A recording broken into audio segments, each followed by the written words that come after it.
Hello everyone, today I have this 3080 EVGA graphics card. The main problem is it's not displaying output. I will start with checking the 12 volt lines and 3.3.9.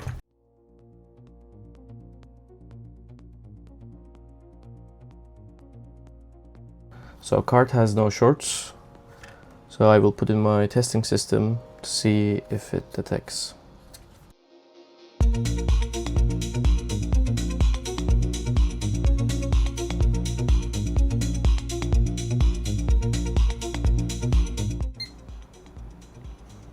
So system is booted.